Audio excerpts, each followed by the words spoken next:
Episode 4, Part 1. So this is how Gemma found herself standing at Platform 7, awaiting the 11:32 a.m. Heathrow Express. The complications of the situation weighed heavily in her mind, and the need to recover her sister ached in her soul. For Gemma had never been separated from her sister in such a way, and the connection that she normally shared with Tara felt as though it had been severed, like the memory of a phantom limb. She knew nothing of her mark other than what she had been told by Mr. Jennings, and not for any lack of effort. Shortly after being released from the clutches of Mr. Jennings' cronies, Gemma made her way out of the Savoy. Certain that she was being followed, she entered the underground and decided to take her undesired companions on an extensive tour of London. Finally ditching them and her burner phone at the Brixton station, Gemma then backtracked to Camden Town, where she took her time weaving through the streets and alleys, making sure that she hadn't been followed before returning to her flat. She would have normally used her shadow cloaking skill, but felt that it was negligible, as Mr. Jennings' people had some method of negating her powers. Gemma was as yet uncertain as to how his devices were achieving this effect, but she wasn't taking any further risks. Over the years, the two girls had learned to never get too comfortable with any one place, for the lives that they led would not permit such trivial attachments. Anything of value or significance was already in their go-bags. Gemma returned to the flat where she quickly snatched their bags, the packet of money they had received as down payment for the now debauched job, and made her way to the door. She was unsure if the information had made it to their innominate client, or whether they would even receive final payment, yet this was of no great consequence at this time. With one fleeting glance back at the small flat she had shared with her sister the past few years, Gemma cast a time-delayed fire spell, a floating orb of undulating liquid flame that hovered in the air, pulsing like a beating heart of molten magic, yearning for its expected release.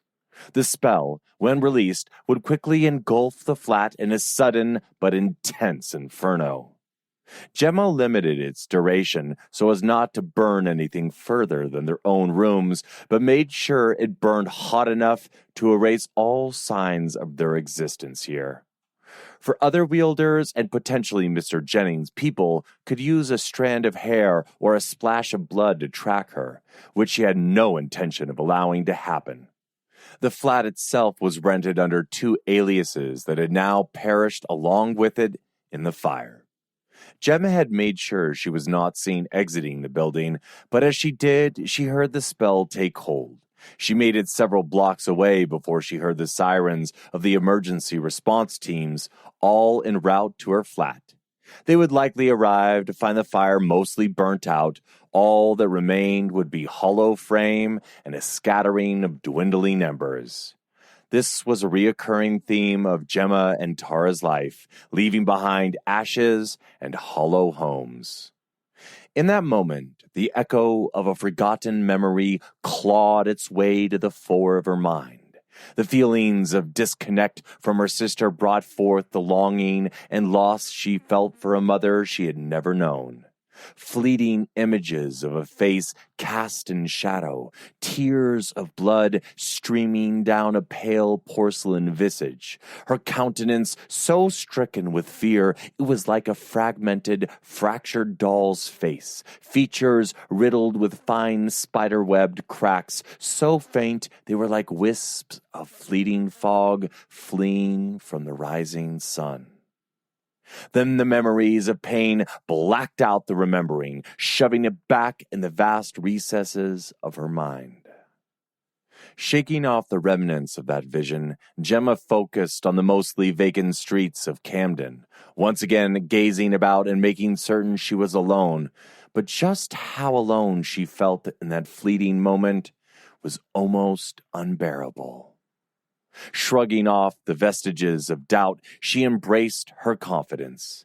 As none of Jennings' people had discovered her subterfuge, she felt comfortable to once again cast herself within the cloak of shadows. She wound her way through the back alleys and streets, finally emerging at the locked and enchanted doors of the gnarly gnome.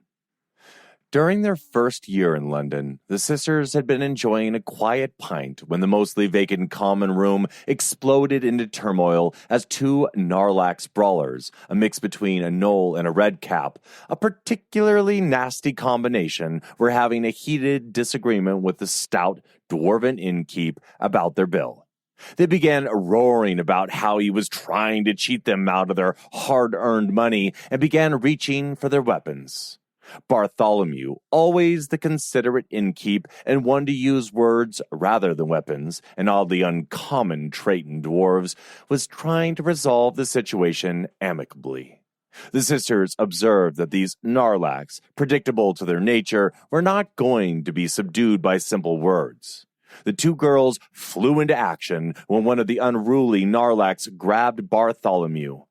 The skillfully trained sisters made quick work of the brutes, and to the dwarf's relief, they didn't even break a pint glass. The unruly creatures were thrown out onto the streets in a heap, where they promptly donned their disguises and hobbled off without any further protest. With this instance and a few other favors the sisters had performed over the years, they became close with the gruff but hospitable dwarven innkeep Bartholomew Burke, or Barty, as his friends call him. He was well aware of the nefarious nature of some of his closer patrons that frequented his establishment and their belated need for refuge, so he kept a few rooms readily available for close friends or visiting business partners. Most fey creatures that look inhuman are able to use illusion spells to help mask their abnormal features. Hundreds of years ago, when the Tuatha De Danann were long forgotten and the Fae passed from story into legend, there was a convening council of humans and non-humans. The council had decided that the existence of all magic and the magical community themselves to pass further into legend. By their decree, all creatures of the Sidhe were to mask their identities while in public, stay out of the politics, wars, and the evolution of the humans. In turn, the humans would stay out of the affairs of the Fae. This was mostly observed, except for in the case of wars that threatened all who lived on Earth. The hand they played in ending World War II was one of the greatest regrets of the Council of the Fae. The devastation their actions caused during the Battle of the Bulge were irreparable, turning the Ardennes forest and 43,000 square miles around it into a permanent ice desert, devoid of all life to this day. The frozen figures of soldiers caught in their last desperate acts of destruction, like a snapshot of humanity's fear, hatred, and anger on display for all eternity.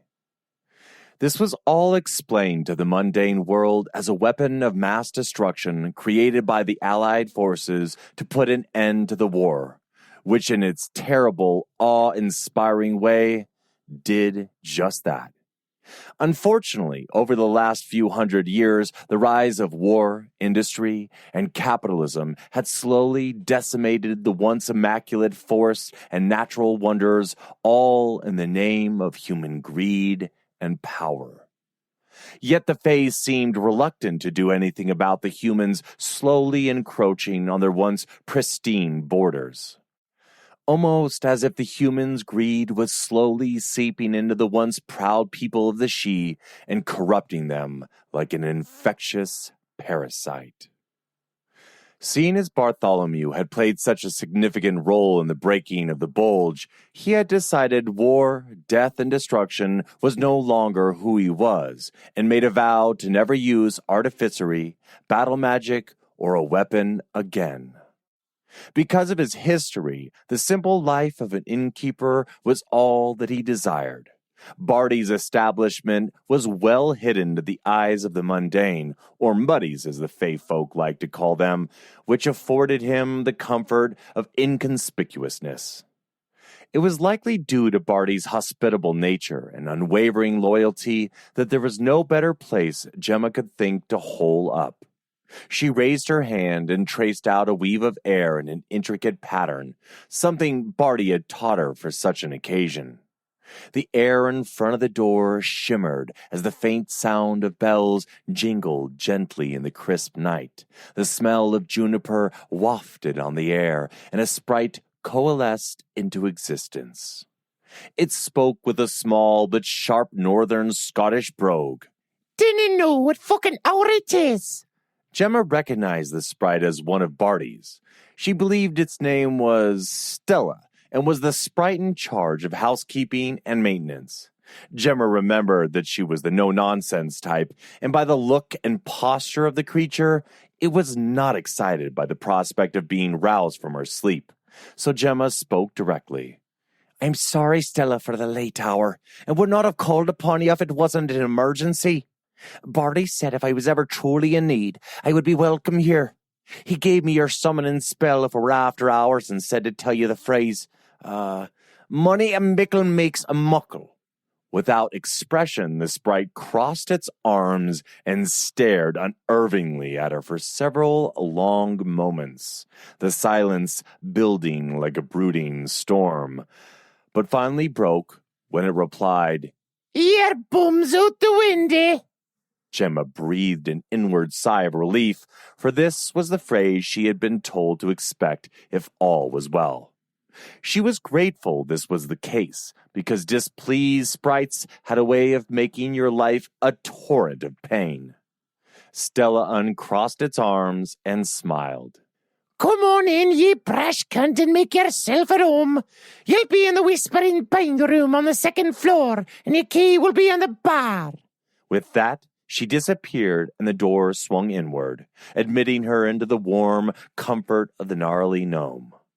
The familiar sense of ale, stew, polished wood, and tobacco smoke greeted her as she entered. The common room was large, capable of seating 100 people or more. By the dim fey lighting, she could see the familiar worn maple floors, cedar tables and chairs, with a rustic oak wood bar and a large stone fireplace that lay cold in the late hour. Gemma felt the familiarity and comfort of the place envelop her like a warm hug, and the wariness of all that had happened slowly melted from her exhausted body. Gemma spent the next couple days researching information about her mysterious target, but was unable to find any further particulars, as if this Lucian character didn't even exist. No social media accounts or any online footprint.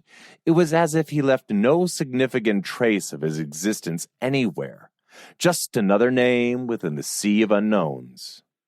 She tried getting in touch with Reggie, but his old number was dead. No surprise there, and most of his frequent haunts were lacking his ruddy presence. To be honest, he had likely taken refuge out of town until things cooled down, or, at the worst, he had been snatched up by Jennings' people. Knowing Reggie, he was likely holed up in some remote cottage, drinking whiskey by a crackling fire and pretending he didn't exist. To be honest, Gemma didn't blame him and wouldn't know what to say to the rough, rumpled geezer anyways.